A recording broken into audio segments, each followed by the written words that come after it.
Assalamualaikum warahmatullahi wabarakatuh. Bertemu lagi bersama Miss Arum. Kali ini kita akan membahas materi mengenai konsep ekosistem dan komponennya, serta simbiosis, alias hubungan timbal balik antar makhluk hidup. Pahami? Ditonton videonya sampai habis. Di sini ada pengertian ekosistem. Ekosistem merupakan sistem yang melibatkan organisme hidup dengan lingkungannya. Nah, ada ilmu yang mempelajari mengenai ekosistem yang disebut dengan ekologi. Nah, jadi ekologi itu adalah ilmu yang mempelajari interaksi antara makhluk hidup dan interaksi antara makhluk hidup dengan lingkungannya. Nah, seperti apa sih contoh dari ekosistem? Di sini ada salah satu contoh ekosistem sungai, ekosistem hutan, ya.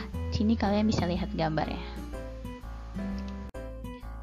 Oke, lanjut. Satuan dalam ekosistem. Yang pertama ada individu. Nah, di sini Miss kasih contoh gambarnya yaitu satu ekor semut.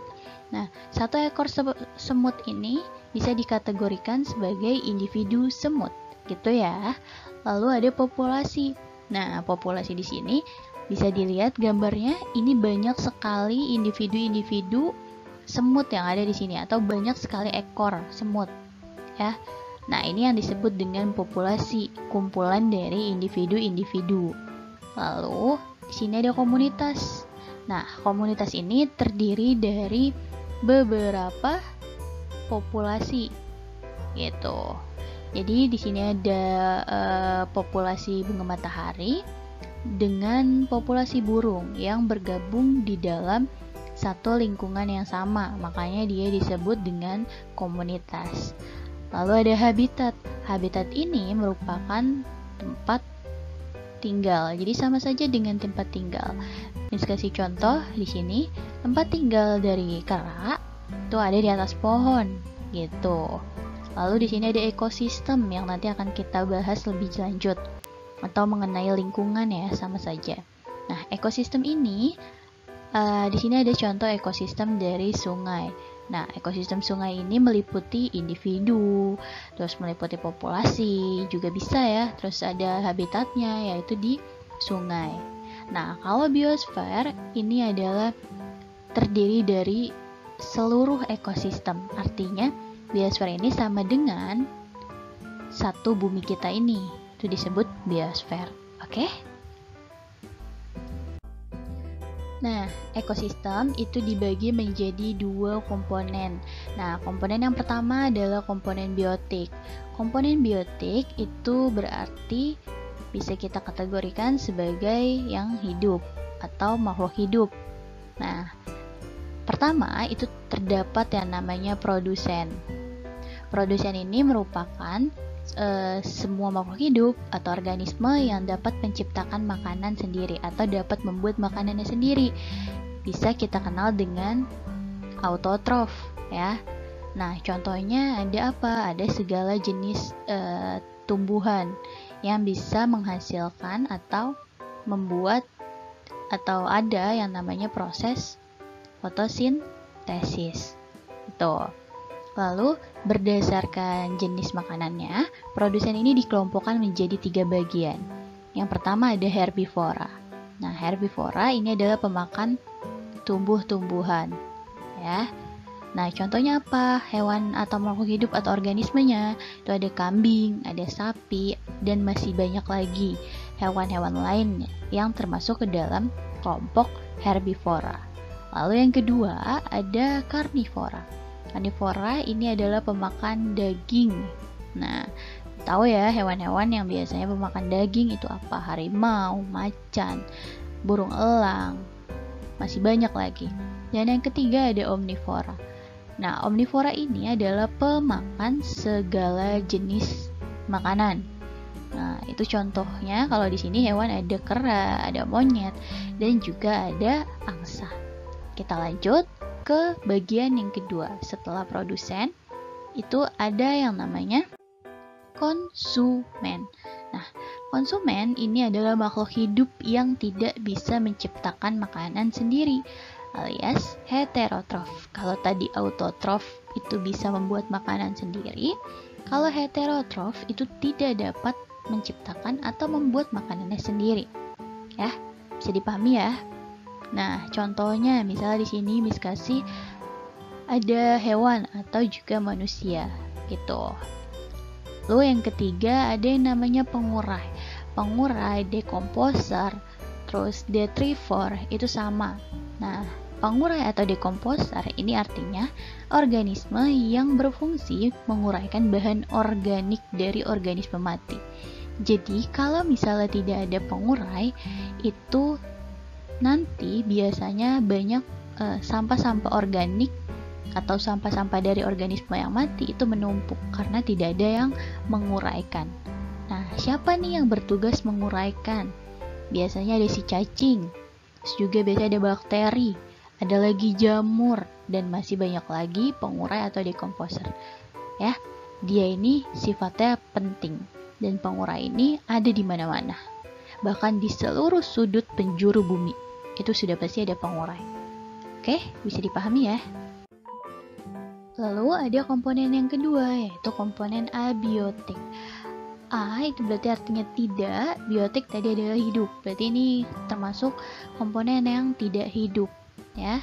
Nah, yang pertama itu ada air. Nah, air ini sangat penting bagi seluruh makhluk hidup, ya. Kita sangat-sangat membutuhkan air. Lalu yang kedua ada udara. Nah, udara alias kalau misalnya kita menghirup O2 atau oksigen, makanya kita juga butuh yang namanya udara, gitu. Makhluk hidup lain juga butuh. Lalu ada cahaya matahari. Nah, cahaya matahari ini sangat penting bagi penunjang komponen-komponen biotik, gitu. Sebenarnya semua atau semua komponen abiotik ini adalah pendukung dari komponen biotik juga. Jadi mereka saling keterkaitan antara komponen biotik dan komponen abiotik gitu. Jadi kalau misalnya salah satu komponen dari biotik ini menghilang, pasti komponen abiotik juga terganggu. Begitu juga sebaliknya. Ya. Contohnya, kalau misalnya tidak ada air. Kalau misalnya tidak ada air, berarti kan tidak ada salah satu komponen abiotik. Nah, berpengaruh nggak terhadap komponen biotik? Pasti berpengaruh. Misalnya manusia atau makhluk hidup ya kekurangan air, ya dia nggak bisa minum, nggak bisa makan, dan lain sebagainya. Seperti itu ya. Lalu yang selanjutnya ada tanah. Tanah juga penting bagi penunjang atau komponen dari biotik, ya salah satunya tanaman ya kan. Nah itu kan untuk sebagai produsen dalam konsep ekosistem. Lalu yang terakhir ini ada kelembaban dan juga suhu. Ini juga penting bagi penunjang biotik. Jadi semua saling keterkaitan antara komponen biotik dan abiotik. Lalu yang selanjutnya adalah simbiosis. Nah, simbiosis ini merupakan hubungan timbal balik yang terjadi antara dua organisme atau antar makhluk hidup, ya. Simbiosis yang pertama itu ada namanya simbiosis mutualisme. Nah, simbiosis mutualisme ini merupakan simbiosis yang saling menguntungkan, ya. Jadi makhluk hidup A itu untung dan makhluk hidup B juga diuntungkan. Jadi keduanya mendapat untung ya. Contohnya apa yang termasuk ke dalam simbiosis mutualisme? Nah, yang pertama itu ada kerbau dengan burung jalak. Loh, kenapa? Ya, jadi tubuh kerbau ini dia akan menjadi bersih karena tubuhnya ini kan mengandung banyak kutu ya, terdapat banyak kutu. Nah, kutu-kutunya itu dimakan nih oleh si burung jalak gitu. Makanya kenapa dia saling menguntungkan alias simbiosis mutualisme, karena burung jalak mendapatkan makanan ya di tubuh kerbau, yaitu berupa kutu. Nah, si kerbaunya juga jadi merasa bersih gitu. Jadi saling menguntungkan. Lalu yang kedua adalah bunga dengan kupu-kupu atau bisa jadi hewan-hewan pemakan nektar ya, pemakan madu lainnya. Tuh. Nah, kalau ini pasti udah pada tahu ya. Karena ini kupu-kupu itu akan menghisap sari-sari makanan dari bunga. Nah, nanti bunganya ini akan mendapat keuntungan, yaitu membantu bunga dalam proses yang namanya penyerbukan. Ya, penyerbukan pada bunga. Jadi selain si kupu-kupunya ini dapat makanan berupa madu atau sari-sari makanan, nah si bunganya bisa melakukan yang namanya penyerbukan gitu. Lalu simbiosis yang selanjutnya ada yang namanya simbiosis komensalisme. Nah, simbiosis komensalisme ini simbiosis yang merupakan satunya itu untung atau makhluk hidup yang satu untung dan satu lagi ini tidak dirugikan ya. Jadi walaupun yang satunya numpang ya, alias dia misal numpang hidup atau numpang mencari makan, tapi yang satunya atau makhluk hidup lainnya tidak merasa dirugikan. Jadi yang satu biasa-biasa saja. Nah, di sini contohnya adalah bunga anggrek dan pohon inangnya. Nah, kenapa nih seperti ini? Karena si anggrek ini mendapat tumpangan untuk hidup. Sementara si pohon inang tetap hidup seperti biasa, dia tidak akan mati. Gitu. Jadi makanya kenapa termasuk simbiosis komensalisme. Lalu yang kedua, ada ikan remora dengan ikan hiu. Loh, kenapa bisa seperti ini? Nah, ikan remora ini punya semacam alat penghisap yang memungkinkannya dapat menempel pada ikan hiu atau ikan-ikan lain yang lebih besar. Nah, nanti kalau dia udah menempel di sekitaran sini badannya ikan-ikan besar atau ikan hiu, dia akan sisa-sisa makanan hiu yang berupa misalnya remah-remah itu dimanfaatkan oleh ikan remora. Jadi nanti juga ikan remora juga bisa berlindung nih dari predator atau musuh-musuhnya. Nah, sementara adanya ikan remora di sini tidak mengganggu ikan hiu sama sekali. Dan ikan hiu juga tidak merasa dirugikan ataupun diuntungkan. Itu ya. Oke. Nah, simbiosis yang ketiga adalah simbiosis parasitisme. Simbiosis parasitisme ini ada satu yang merasa untung dan yang satu merasa dirugikan gitu. Karena namanya parasit ya, parasit itu kan numpang ya gitu. Jadi pasti ada salah satu pihak yang merasa dirugikan. Nah, yang pertama itu ada tali putri dengan inangnya. Nah, tali putri di sini mendapat tumpangan makanan, sementara si pohonnya ini merugi karena ya selain ditumpangi, dia juga makanannya juga dicuri oleh si tali putri, seperti itu. Lalu contoh yang kedua ada nyamuk dengan manusia. Ini kita tahu banget ya, nyamuk dengan manusia.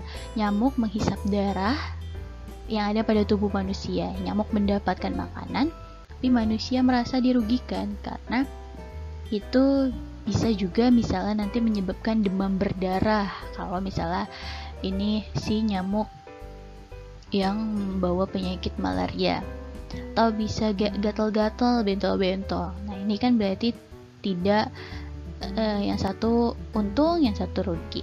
Si nyamuk untung, manusianya rugi. Seperti itu ya. Dia ada 3 hubungan timbal balik antar makhluk hidup: simbiosis mutualisme, simbiosis komensalisme, dan simbiosis parasitisme. Oke, sampai di sini dulu video pembahasan kali ini. Next pertemuan atau next video kita akan membahas pola-pola interaksi makhluk hidup yang lainnya. Jadi dipahami video kali ini. Jangan lupa ucapkan hamdalah bersama-sama. Terima kasih, semoga bermanfaat. Jangan lupa di like, komen, share, dan subscribe. Sampai jumpa. Assalamualaikum warahmatullahi wabarakatuh. Bye-bye semuanya.